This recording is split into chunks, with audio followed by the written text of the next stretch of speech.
నిజామాబాద్ జిల్లా బోధన్ పట్టణంలోని మున్సిపాలిటీ కార్యాలయంలో ఒక ముఖ్యమైన కార్యక్రమం జరిగింది. మున్సిపల్ కమిషనర్ కార్యాలయంలో దేశ ప్రధానమంత్రి నరేంద్ర మోదీ గారి ఫోటోను ఏర్పాటు చేయాలని కోరుతూ బీజేపీ నాయకులు విజ్ఞప్తి చేశారు. ఈ సందర్భంగా బీజేపీ నాయకులు మాట్లాడుతూ దేశాభివృద్ధికి మరియు ప్రజల సంక్షేమానికి ప్రధానమంత్రి నరేంద్ర మోదీ గారు చేసిన సేవలు విశేషమని పేర్కొన్నారు. ఆయన నేతృత్వంలో దేశం అనేక రంగాల్లో పురోగతి సాధించిందని తెలిపారు. వారి అభ్యర్థనను పరిశీలించిన మున్సిపల్ అధికారులు కమిషనర్ కార్యాలయంలో ప్రధానమంత్రి ఫోటోను ఏర్పాటు చేశారు. ఈ కార్యక్రమంలో స్థానిక బీజేపీ నాయకులు మరియు కార్యకర్తలు పాల్గొన్నారు. ఈ సందర్భంగా నాయకులు హర్షం వ్యక్తం చేస్తూ ప్రభుత్వ కార్యాలయాల్లో దేశ నాయకుల సేవలను గుర్తు చేసే విధంగా ఇలాంటి చర్యలు చేపట్టడం మంచి సాంప్రదాయమని అన్నారు.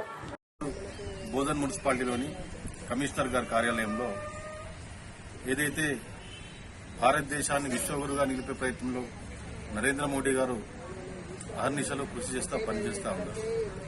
అట్లాగే ప్రపంచ దేశాలన్నీ కూడా యుద్ధాలతో అల్లకల్లోలమవుతుంటే పక్కనటువంటి పాకిస్తాన్ దేశమే కానీ, బంగ్లాదేశే కానీ, శ్రీలంకనే కానీ, నేపాలే కానీ రాజకీయ సంక్షోభంలో పుట్టుబెట్టాడుతూ ఉన్నాయి.